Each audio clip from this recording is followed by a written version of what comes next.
Muito bem, meus caros. Essa é mais uma das nossas videoaulas da disciplina de Direito Processual Civil 2, destinada aos alunos do quinto semestre do curso de Direito da UFM. Nós continuamos dentro da unidade 1 a tratar sobre a terceira fase do rito comum do processo civil brasileiro, ou seja, a fase probatória, também conhecida como fase instrutória. Nós tivemos uma primeira aula em que falamos sobre a audiência de instrução e julgamento, tivemos uma segunda aula e uma terceira dedicadas à teoria geral da prova, analisando aspectos como os princípios aplicáveis ao direito probatório, quem é o destinatário da prova, qual é o objeto da prova, quais são os momentos pelos quais a prova passa, quais são as outras regras de experiência que o juiz pode se utilizar quando ele não tem provas suficientes para tomar uma decisão, além de tratarmos de algumas outras questões vinculadas à jurisprudência dos tribunais superiores sobre essas matérias e sobre questões de OAB, aplicações práticas de tudo isso que nós falamos até então. A partir da aula de hoje, nós vamos começar a falar sobre os meios de prova em espécie. Vocês sabem que dentro do Código de Processo Civil existem provas que são atípicas, ou seja, que não estão previstas em lei, que podem surgir de acordo com os avanços da tecnologia, os avanços na prática forense e provas que já estão de antemão previstas dentro da legislação. No nosso código, especificamente, nós temos, então, alguns meios de prova, tais como esses dois que serão os primeiros a serem tratados, o depoimento pessoal e a confissão. Vejam que eu não estou seguindo rigorosamente a ordem em que aparecem os meios de prova dentro do código, porque a ata notarial, que seria o primeiro meio de prova a ser enfrentado, combina mais com o estudo das provas documentais, com as provas pré-constituídas. E por isso, então, haverá uma outra aula em que ela será abordada especificamente. Já o depoimento pessoal e a confissão, por sua vez, sim combinam. Eles estão relacionados. Geralmente, até a confissão muitas vezes aparece dentro do depoimento pessoal, mas isso é conversa para daqui a pouco. Primeiro, nós vamos começar falando um pouquinho sobre o que é o depoimento pessoal, para que ele serve, quem é que pode prestar depoimento pessoal. O conceito doutrinário de depoimento pessoal é dado como sendo um conjunto de comunicações da parte para dizer o que sabe a respeito do pedido, da defesa ou das provas, bem como de esclarecimentos de que necessite o juiz para o seu convencimento. Tá? Então, nesse conceito inicial de depoimento pessoal, nós já percebemos aí que neste depoimento apenas podem ser depoentes as pessoas que são parte dentro do processo, ou seja, o autor ou os autores, o réu ou os réus, o assistente, somente aquele que participa do processo enquanto parte pode prestar depoimento pessoal. Não podem prestar depoimento os advogados, não podem prestar depoimento o juiz, os assistentes de acusação do Ministério Público, apenas as partes diretamente ligadas ao bem da vida que está sendo disputado dentro do procedimento de natureza litigiosa, de natureza contenciosa. Ok? Então, a gente verifica ali nesse segundo ponto que depoimento é o meio de prova que nós vamos estudar, mas ele tem como fonte de prova a parte, ou seja, aquela pessoa que vai prestar esse depoimento, que vai fazer as comunicações perante o juiz a respeito do que sabe sobre o pedido, sobre a defesa, sobre as provas. Certo? Bom, o depoimento pessoal, cabe-nos dizer, cabe-nos registrar já para início de conversa, é muito diferente nos seus objetivos dentro do processo civil e do processo penal. Lá no processo penal, que talvez vocês até estejam mais habituados, antes mesmo de entrar na faculdade de Direito, a ver procedimentos de júri, a ouvir falar que o réu pode permanecer em silêncio, que nada do que ele disser ali pode ser usado contra ele, né? No sentido de se manter em silêncio, ele não pode ser punido. Isso é muito diferente aqui dentro do processo civil. A gente vai ver que existe um dever de colaboração das partes com o juiz na hora de prestar depoimento pessoal, e a gente vai ver que o silêncio da parte durante o depoimento pessoal pode sim ser interpretado contra ela.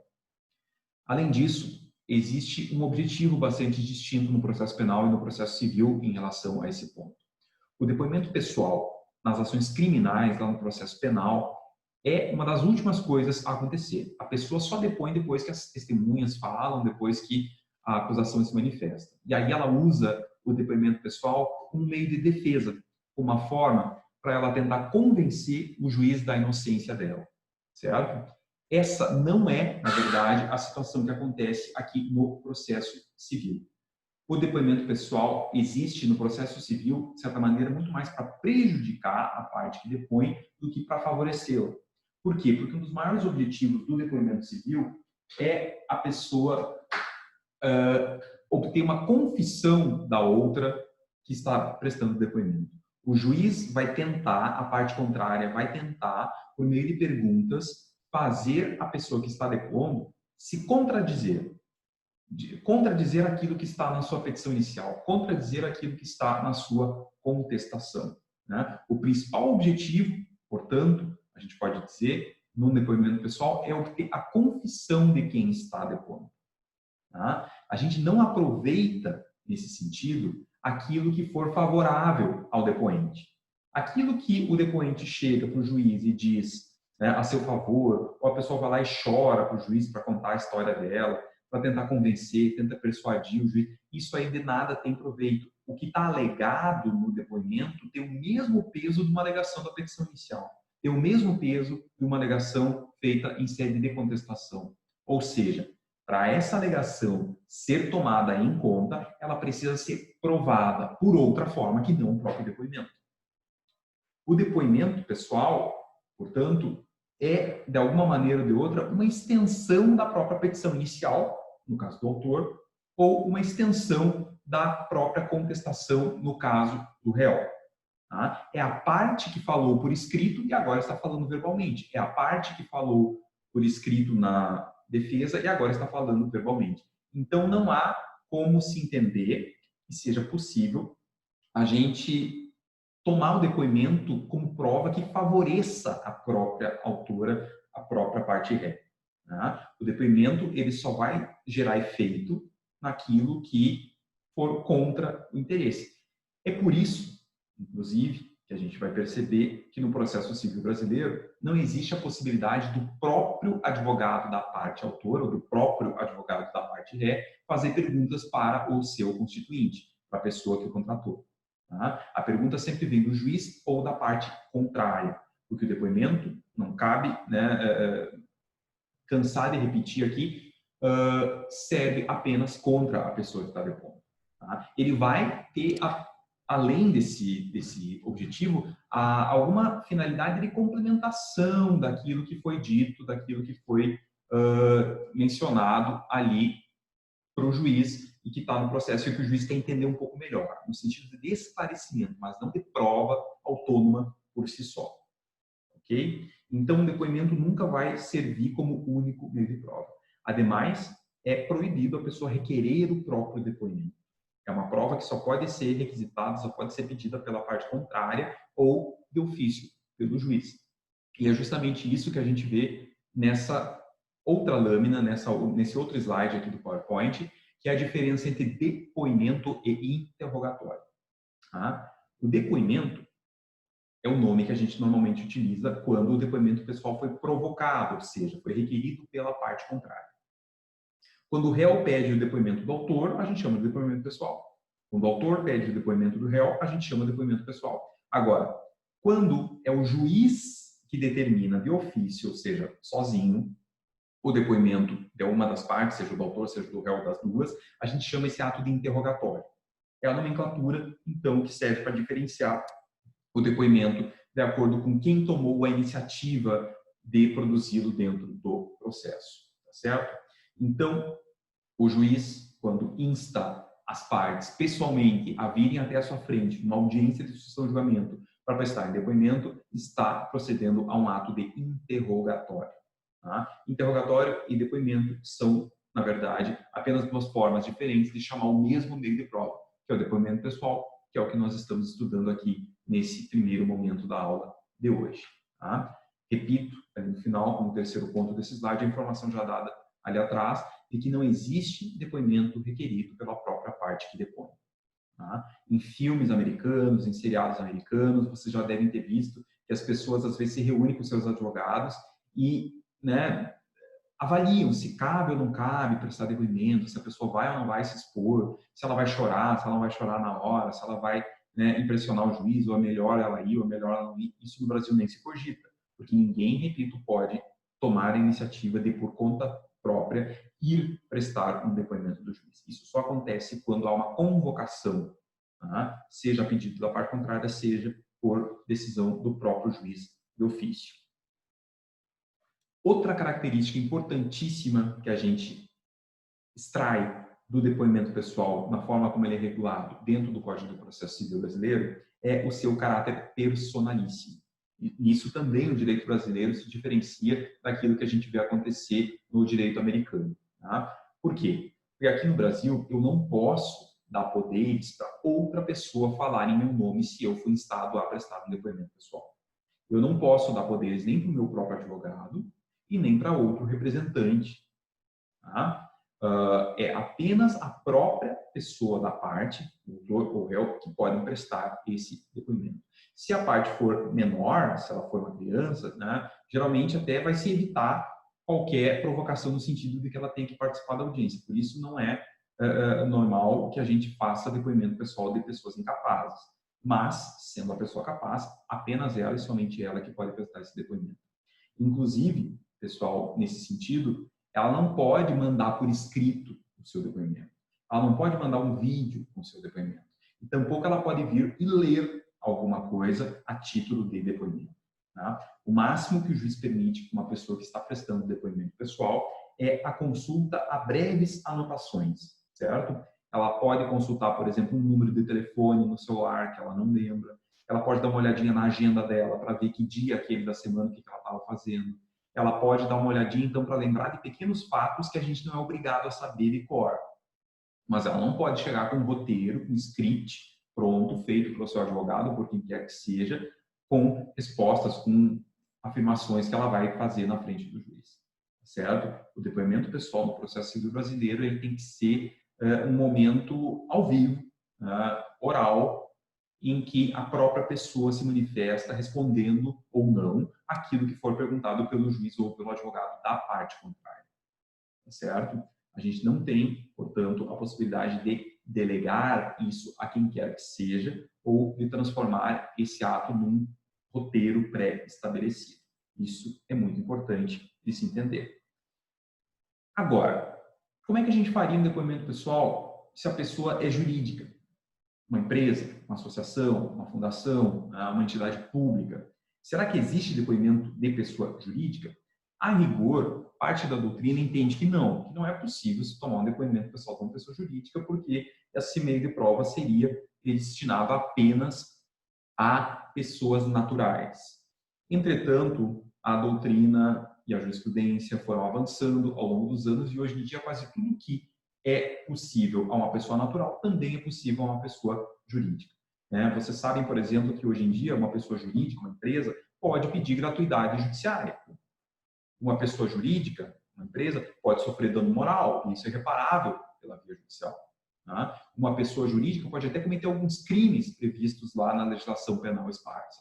Então, também se admite, muitas vezes, na doutrina e na jurisprudência, que a pessoa jurídica preste depoimento pessoal. Quem é que vai fazer isso? O seu representante legal, o seu presentante legal, como preferem alguns puristas.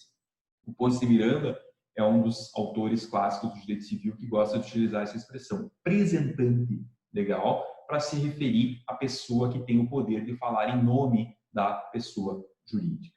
Tá? O principal objetivo nessa possibilidade de se colher o depoimento pessoal de um representante de pessoa jurídica é a igualdade de armas dentro do processo, é a isonomia processual. Porque se eu consigo extrair uma confissão de uma pessoa natural, que é uma parte do processo, por que a outra, não estaria sujeita a esse mesmo risco, esse mesmo ônus de acabar confessando? Então, também se aceita que a pessoa jurídica preste depoimento por meio do seu representante, que seria o seu proprietário, o seu acionista majoritário, ou o seu gerente, o seu presidente, o seu CEO, qualquer que seja a autoridade dentro do estatuto social da empresa que seja qualificada como o dirigente máximo dessa instituição. Tá? Lá na Justiça do Trabalho, no processo trabalhista, a gente tem a figura do preposto, que é quem representa as pessoas jurídicas, principalmente os empregadores, e que pode depor em nome dessa pessoa. E lá na Justiça do Trabalho é tranquilo que do depoimento pessoal do preposto da reclamada, que é a parte ré no processo trabalhista, pode advir uma confissão, pode advir o reconhecimento de um fato contra o interesse da empresa. Então, aqui no processo civil, de certa forma, a gente aproveita essa experiência que já existe lá no direito do trabalho, desde o advento da CLT, que é dos anos 40, para reconhecer também a possibilidade de uma pessoa depor em nome de uma pessoa jurídica, certo? Isso não afrontaria, portanto, o caráter personalíssimo, porque também existem direitos personalíssimos para as pessoas jurídicas. A exemplo que eu já disse, dos danos morais. Bom, dever de colaboração. Eu tinha falado no início da nossa conversa de hoje que nos Estados Unidos, em alguns outros sistemas estrangeiros, geralmente a pessoa não precisa falar, ou no processo penal a pessoa não precisa efetivamente responder e o silêncio dela não pode ser interpretado em prejuízo da sua defesa, do seu interesse. No nosso país, entretanto, no processo civil, a gente tem alguns artigos do Código que nos levam a uma conclusão um pouco diferente. Vejam o que diz ali o artigo 385, parágrafo 1º, que está aqui reproduzido no primeiro ponto. Se a parte pessoalmente intimada para prestar depoimento pessoal e advertida da pena de confesso não comparecer, é uma possibilidade, ou comparecendo se recusar a depor, o juiz aplicar-lhe-á a pena. Que pena? A pena de confesso. Tá? 386. Quando a parte, sem motivo justificado, deixar de responder ao que for perguntado ou entregar evasivas, o juiz, apreciando as demais circunstâncias e os elementos da prova, declarará na sentença que houve recusa de depor. Tá certo? Então, vejam que há 3 situações possíveis de afronta ao dever de colaboração com o Poder Judiciário. Na aula anterior, aquela em que nós tratamos sobre as máximas de experiência, sobre a prova emprestada, sobre a produção antecipada de prova, nós falamos um pouquinho sobre o descobrimento da verdade real e a verdade formal que acaba se estabelecendo dentro do processo civil. E lá nós analisamos um artigo que diz que ninguém se exime de colaborar com o Poder Judiciário. Tá? Esse é o artigo do número 378 do CPC. Esse artigo 378, de que ninguém se exime de colaborar com o Poder Judiciário, vale para o autor, vale para o réu. Portanto, eles têm sim o dever de comparecer quando intimados, a prestar depoimento e de responder às perguntas que lhes forem feitas. Se ele não fizer isso, se ele não comparecer, se ele não responder ou se ele responder de forma evasiva, ele está violando esse dever de colaborar com o Poder Judiciário. E qual é a sanção que o processo civil prevê para esse tipo de violação ao dever de colaboração? Tá? É a chamada pena de confesso. A consequência, portanto, da recusa em depor ou do emprego de evasivo, do não comparecimento, é a pena de confesso. O que é a pena de confesso? A pena de confesso é a presunção ficta de que a pessoa confessou, ou seja, de que a pessoa admitiu como verdadeiros os fatos alegados pela parte contrária. É como se a gente empregasse no processo aquele ditado, aquela máxima da experiência comum de que quem cala consente. Quem não responde está concordando. Essa é a lógica. É como a gente faz votação, por exemplo. Todos que estiverem a favor permaneçam como estão. Ou seja, tu tem que te manifestar contra aquilo ali para mostrar a tua vontade. Então, no processo civil funciona assim. Quem fica quieto vai ter contra si a pena de confesso. Quem não vai ter a pena de confesso. Quem empregar evasiva, o juiz lá na sentença vai analisar bem que o cara mas esse cara aí quis me enrolar. Ele não falou nada com nada. Eu vou aplicar para ele a pena de confesso. Então, repito, a pessoa, o autor, o réu, precisa colaborar com isso, precisa responder. O silêncio, portanto, gera prejuízo no processo civil, o que é completamente diferente do processo penal. No processo penal, o juiz não pode extrair nenhuma informação a partir daquilo que se reputa como sendo silêncio, a recusa de depor do réu. É um direito da pessoa no processo penal ficar quieta. Tá? Muitos advogados, inclusive, recomendam que o réu fique quieto, não responda às perguntas nem na polícia, nem no processo judicial, quando forem feitas. Aqui no processo civil, quem faz isso, na verdade, ou é um mau advogado ou está colocando o cliente numa fria.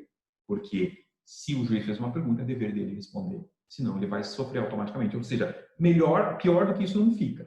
Ninguém vai ser preso, ninguém vai ser processado por algum tipo de crime de falso testemunho, né? Porque não existe falso testemunho no depoimento pessoal.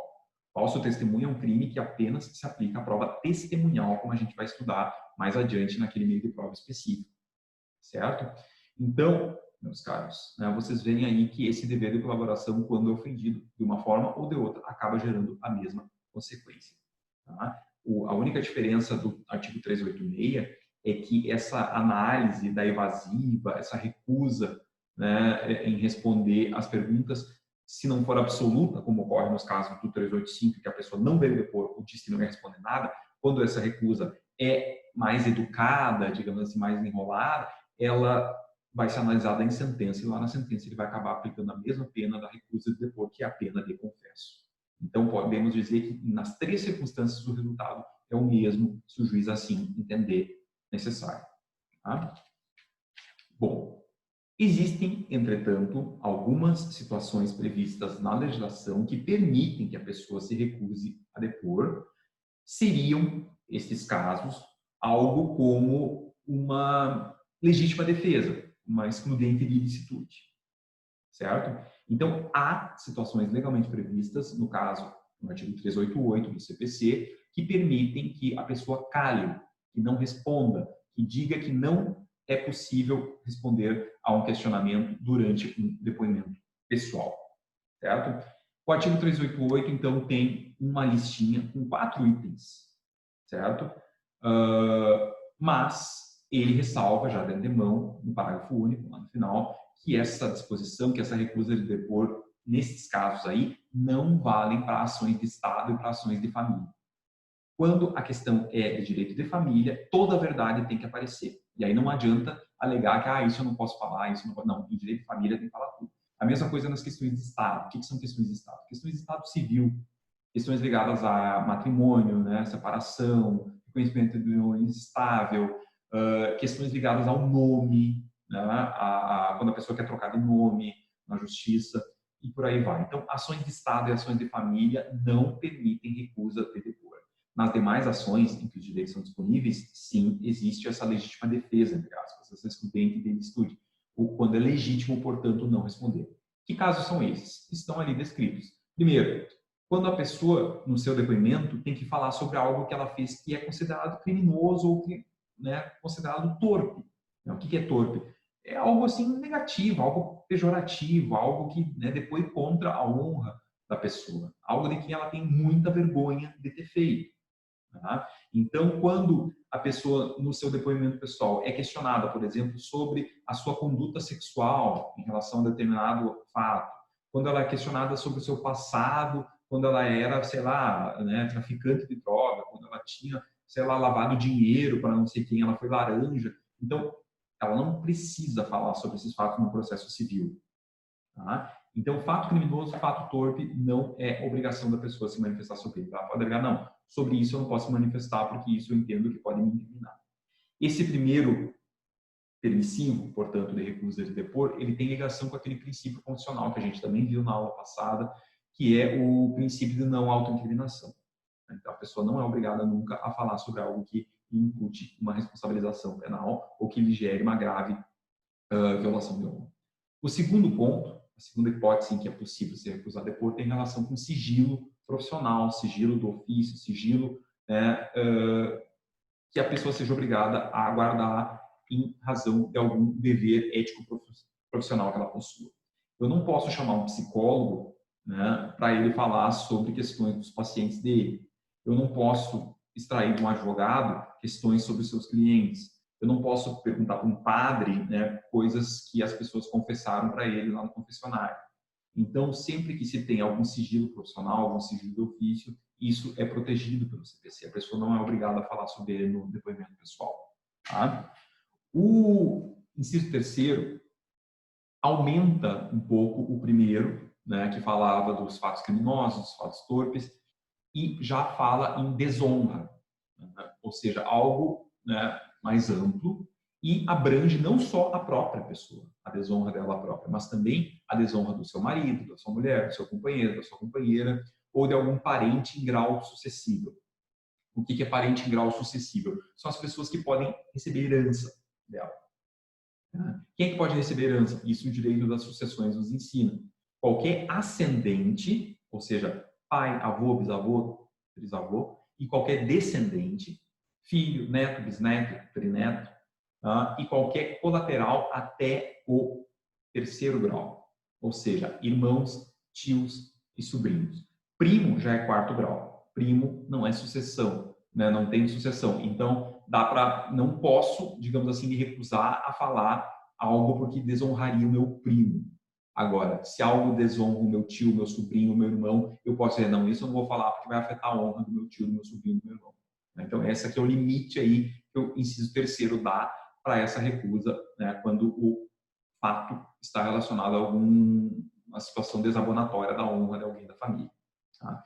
Da mesma forma, essas mesmas pessoas, se forem colocadas em risco, em perigo por conta do depoimento, também podem ser protegidas por meio da recusa de depor. Né? Imagine, por exemplo, assim, ó, que você tem alguém na família que está escondido de um marido agressivo, de um ex-namorado agressivo, e essa pessoa está num local incerto, não sabido, e esse segredo, esse sigilo serve para proteger a segurança dessa pessoa.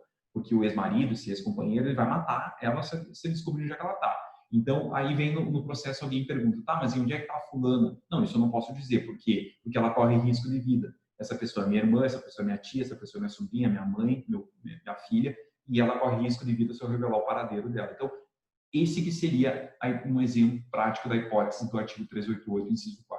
Eu não falar algo que possa colocar em perigo alguém da minha família, né, desde que não seja primo, que daí primo já é mais distante, primo não tem como a pessoa se recusar a depor sobre esse fato. Tá? Por fim, pessoal, ainda dentro do depoimento pessoal, a gente tem algumas regrinhas sobre o procedimento do depoimento. Como que o depoimento pessoal vai ser tomado dentro de um processo judicial? Acredito que se vocês viram as audiências de instrução e julgamento que nós pedimos que fossem vistas, né, lá na primeira unidade, na primeira aula, na verdade, dessa unidade 1, vocês talvez tenham visto como é que funciona na prática um depoimento pessoal de uma pessoa. Tá? Esse depoimento pessoal funciona com a pessoa saindo do seu lugar na sala de audiência, do seu lugar de autor, do seu lugar de réu, e sentando-se numa cadeira especificamente destinada à tomada de depoimentos, seja das partes, seja dos peritos, seja das testemunhas. A pessoa se levanta, senta e fala no microfone, fala olhando para o juiz e responde as perguntas que são feitas para fins de registro no termo de audiência, no termo de depoimento. Tá? O que o código trata a respeito disso? Ele fala, numa das suas regrinhas sobre audiência, dentro do cronograma da audiência, em que momento isso tem que acontecer. Tá? Eu não sei se vocês lembram disso lá no estudo sobre audiência de instrução e julgamento, mas o depoimento das partes ocorre depois dos esclarecimentos feitos pelos peritos e pelos assistentes. Tá? Isso está no artigo 361 do CPC. O artigo 361 fala que as provas orais serão produzidas em audiência, ouvindo-se nesta ordem preferencialmente. Primeiro, o perito e os assistentes. Né? Segundo, o autor e em seguida o réu, que prestarão depoimentos pessoais. Então, o depoimento é o segundo ato. O terceiro momento da audiência, em matéria de coleta de prova oral, é a testemunha. Então, o depoimento é o segundo. Como na maioria das audiências de instrução não se toma esclarecimento de perito nem de assistente, a gente fica com a impressão de que os autores e os réus sempre são os primeiros a falar. Mas, reforço esse lembrete que pelo artigo 361, se houver perito e assistente para falar, ele fala antes das partes no depoimento pessoal. Certo? O 385, parágrafo 3º, incluiu uma possibilidade no CPC que não existia no CPC 73, que é a possibilidade da gente fazer a coleta do depoimento pessoal por videoconferência ou qualquer outro recurso tecnológico de transmissão de som e imagem em tempo real. Tá? Veja que isso aí, muito antes da pandemia, né, já era possível e já era utilizado. A Justiça Federal, por exemplo, tem um sistema próprio de videoconferência em que a pessoa vai até a sede local da Justiça Federal mais próxima da sua residência e fala com um juiz federal de qualquer lugar do Brasil. Tá? Então, por exemplo, assim, eu tenho que ser ouvido num processo que eu ingressei lá em Porto Alegre, eu não preciso ir até Porto Alegre. O meu depoimento pessoal vai ser tomado aqui na sala passiva de videoconferência da Justiça Federal de Santa Maria. Aí o juiz que está lá em Porto Alegre vai ficar numa sala ativa de videoconferência, vai se comunicar comigo por meio desse sistema contratado pela Justiça. Um servidor fica aqui dando apoio material para qualquer problema e eles conversam, mas tem que ser ao vivo, tem que ser um sistema homologado e, estando tudo certinho, a gente evita esse deslocamento da pessoa até a sala de audiência. Os advogados, inclusive, podem optar hoje em dia, dentro da Justiça Federal, que já está mais avançada nesses termos de videoconferência, por assistir a audiência de qualquer uma das sedes da Justiça Federal no interior do Rio Grande do Sul, na capital, independentemente de onde esteja correndo o processo, desde que façam essa solicitação com prazo de antecedência hábil para isso tudo ser combinado dentro das sedes, porque às vezes não tem horário disponível, a sala está ocupada, por isso então tem que reservar esse equipamento de videoconferência com antecedência, certo? Outra regrinha bastante interessante, que às vezes a gente até se esquece quando está fazendo audiência, é a regrinha do 385, parágrafo 2º, uma regrinha de procedimento. É vedado, ou seja, proibido, a quem ainda não depôs, assistir ao interrogatório da outra parte. Tá? Então, sempre que a gente for tomar depoimento das duas partes, do autor e do réu, primeiro a gente tira o réu da sala e aí ouve o autor. Ouviu o autor, terminou o depoimento dele, pronto, agora chama o réu de volta e podemos tomar o depoimento do réu. Ah, mas o autor vai assistir o depoimento do réu, não tem problema, por quê? Porque o autor já depôs. O que não pode, o que a norma proíbe, é que quem ainda não depôs assista o depoimento da parte contrária. Tá certo? A ideia é que não vire um bate-boca, que não vire uma réplica, uma tréplica, que o depoimento pessoal seja autêntico, seja autônomo, seja espontâneo. O juiz vai fazer perguntas, a parte contrária vai fazer perguntas e a pessoa não vai responder, digamos, contaminada pelo que ela ouviu da outra parte. Uma não assiste o depoimento da outra. Ah, mas o autor vai assistir o do réu. Sim, mas ele já falou, ele não pode falar de novo. Ele não vai ser reinquirido.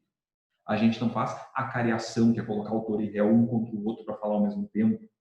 Certo? Então, no processo civil brasileiro, o depoimento pessoal tem essa regrinha. Primeiro eu ouço um, tiro da sala o outro, e quando terminar o primeiro depoimento, eu trago aquele de volta e aí eu tomo o segundo depoimento. É uma regrinha de procedimento para evitar maiores problemas e para garantir aí que não haja a utilização do depoimento pessoal como uma espécie de contraditório, porque não é essa a intenção dessa prova. Certo? Bom, nós vamos agora, com cerca aí já de meia hora passada de videoaula, para nosso segundo momento da aula de hoje, que é o estudo da confissão enquanto meio de prova. Certo? A confissão, meus caros, vem a ser o reconhecimento pela parte de um fato contrário ao seu interesse, que ao mesmo tempo é favorável ao interesse do adversário dela. Tá? Então, a confissão, tecnicamente, é isso. Eu reconheço um fato que me prejudica e favorece o meu adversário dentro do processo. Então, a confissão é como se fosse uma derrota dupla, porque ela tira e ainda dá o ponto. É um gol contra, né, dentro do processo aí. A confissão é, dentro do processo civil brasileiro, tratada como um ato jurídico. Por quê? Porque ela só pode ser praticada, ela só emana de pessoas que tenham capacidade civil. Ou seja, tem que ser maior de idade, tem que estar no pleno gozo das suas capacidades mentais. Tá? Além disso, o objeto desse ato jurídico tem que ser um objeto ilícito. Não pode ser uma confissão mediante tortura, não pode ser uma confissão, né, mediante indução em erro, não pode ser uma situação que, né, se refira a algo que seja inaceitável dentro do direito. Tá? Eu só posso extrair confissão, considerar válida se foi de uma pessoa capaz, sendo uma confissão sobre um objeto lícito. Eu tampouco posso controlar os efeitos dessa confissão. Aquele que confessa não tem como repartir a confissão em duas partes, só aproveitar uma. Não, essa parte aqui eu quero que você considere, a outra não. Ou, isso eu quero que valha só contra o réu A. Contra o réu B eu não quero que valha a confissão. Isso não existe. A confissão não é negócio, é um ato. Por quê?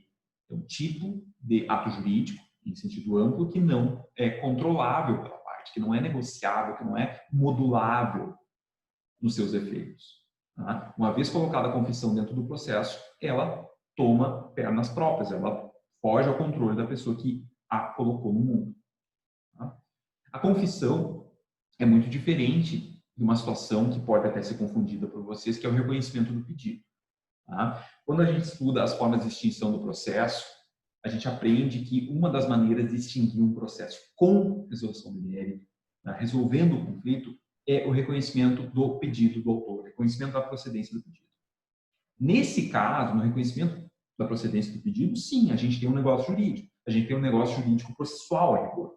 Né? Mas a confissão, como eu falei para vocês, é um ato jurídico. No reconhecimento do pedido, eu posso reconhecer parte do pedido.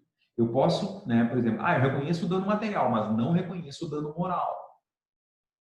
E aí o processo vai ser extinto em relação ao dano material, porque ali houve reconhecimento do pedido. E vai ser julgado depois em relação ao dano moral, porque ali não houve reconhecimento. Tá certo? Numa confissão, eu não tenho esse controle dos efeitos. No reconhecimento eu tenho. Eu só reconheço tal pedido, o outro não. Tá? Da mesma forma, o objeto deles é distinto. Numa confissão, eu admito um fato comum ou um fato jurídico. Eu admito que eu atravessei o sinal vermelho. Eu admito que eu paguei a dívida atrasada. Eu admito que eu subtraí uma carta do guarda-roupa da minha esposa. Isso é uma confissão. Agora, no reconhecimento do pedido, eu admito a minha responsabilidade por tal acidente. Eu admito que eu tenho que pagar tantos reais de juros. Eu admito que eu tenho que devolver tal bem. Ou seja, eu tenho por objeto no reconhecimento do pedido o pedido da parte contrária, o pedido do autor. É o réu apenas que pode reconhecer o pedido da outra parte. Tá certo? Já na confissão, tanto o autor como o réu podem confessar, podem reconhecer fatos contra o seu próprio interesse dentro do processo. E aí a consequência de um e do outro, logicamente, também é distinta. A confissão gera apenas uma presunção de veracidade. Ela gera uma prova dentro do processo que vai dispensar outras provas. E mais, ela gera uma preclusão para quem confessa, porque quem confessou tal coisa não pode tentar provar o contrário do que confessou. Por exemplo, eu confesso que eu tive relação sexual com tal esposa e que essa criança pode ser meu filho. Acredito que seja meu filho. Aí eu vou lá e tento, de alguma maneira ou de outra, negar, trazer testemunho. Não, eu nunca vi essa pessoa. Não, tu confessou, tu não pode voltar atrás. Tá? É proibido tentar fazer prova contra a própria confissão. Isso é a preclusão lógica que a confissão gera. Tá? Da mesma forma, como eu disse, também a confissão ela dispensa outras provas. Se eu tenho uma confissão sobre determinado ponto, o réu confessou que ele atravessou o sinal vermelho. Então, não precisamos ouvir testemunhas sobre esse mesmo fato.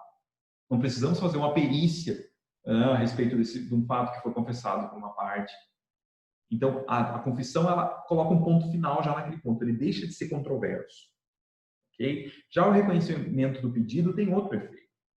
O reconhecimento do pedido tem um efeito que, de certa forma, vincula o juiz a homologar aquele reconhecimento numa sentença que vai extinguir o processo.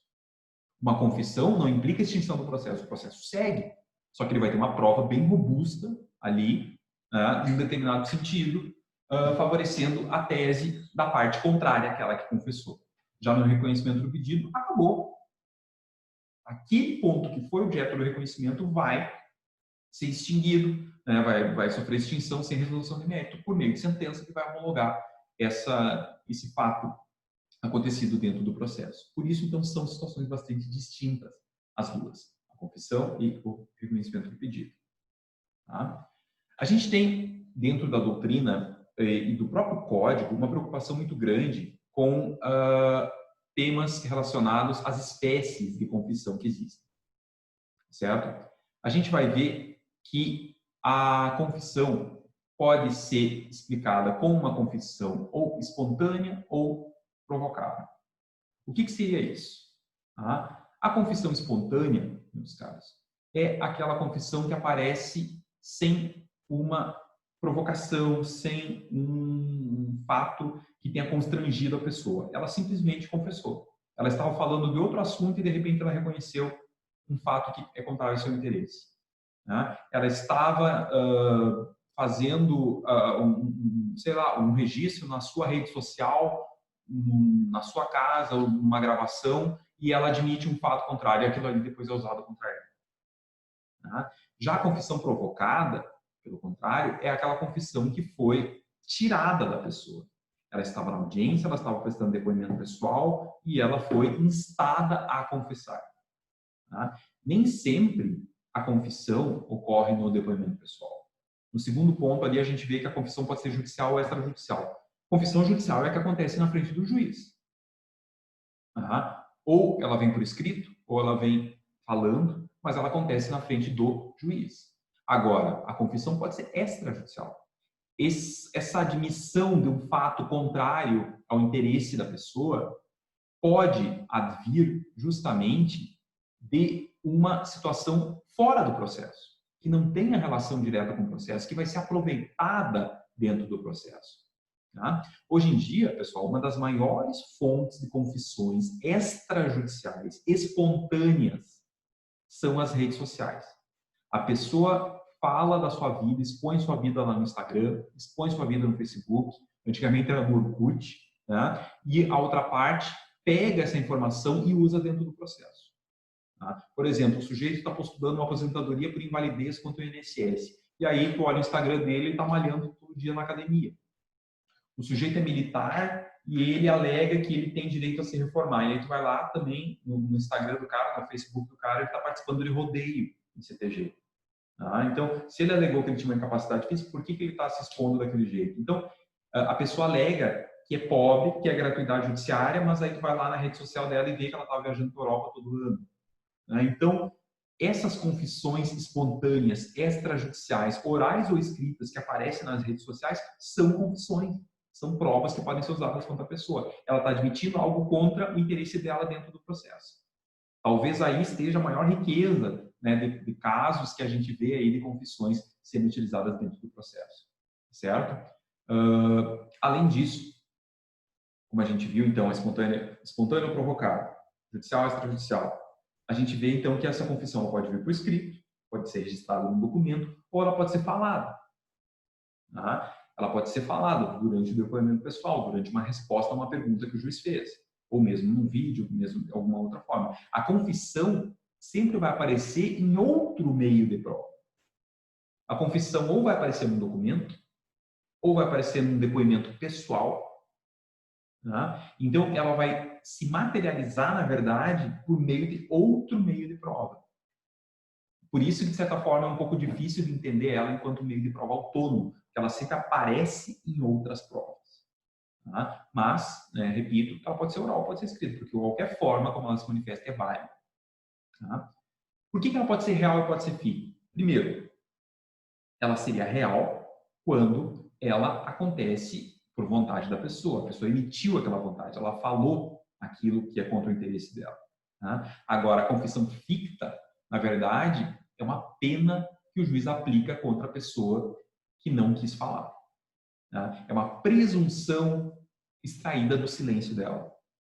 A gente falou lá atrás, quando mencionou sobre o depoimento pessoal, que aquele que se recusa a depor, que aquele que responde evasivamente, que aquele que não comparece para prestar depoimento, afronta o dever de colaboração com o Poder Judiciário. Nesse caso, ele vai ter a pena de confesso. Pois é, a pena de confesso é a confissão ficta de que eu estou falando agora.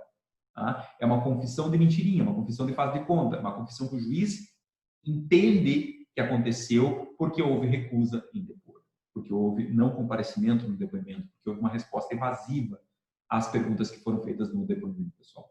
Então, a confissão ficta se contrapõe, nesse sentido, à confissão real, a confissão que realmente aconteceu, a confissão que foi praticada, certo?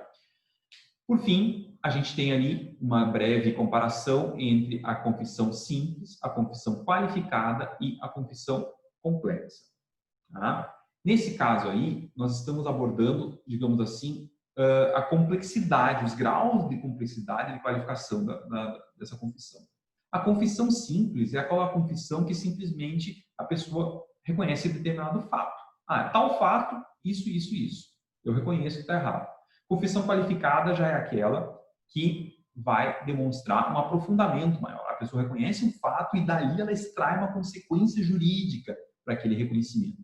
Ah, eu reconheço que ele é meu filho, ponto, seria uma confissão simples, e que, portanto, eu tinha que estar pagando pensão para ele, que eu tinha que estar reconhecendo ele lá no cartório por escrito como meu filho, que eu tinha que ter visitado, que eu tinha que ter... Então, aí tu já está qualificando, já está tornando a questão bem mais completa do ponto de vista das consequências que ela tem. Já a confissão complexa, pessoal, é aquela que vai envolver vários sujeitos, que vai envolver vários fatos e que, portanto, vai ter uma dimensão, às vezes, até maior do que aquela imaginada originalmente, certo?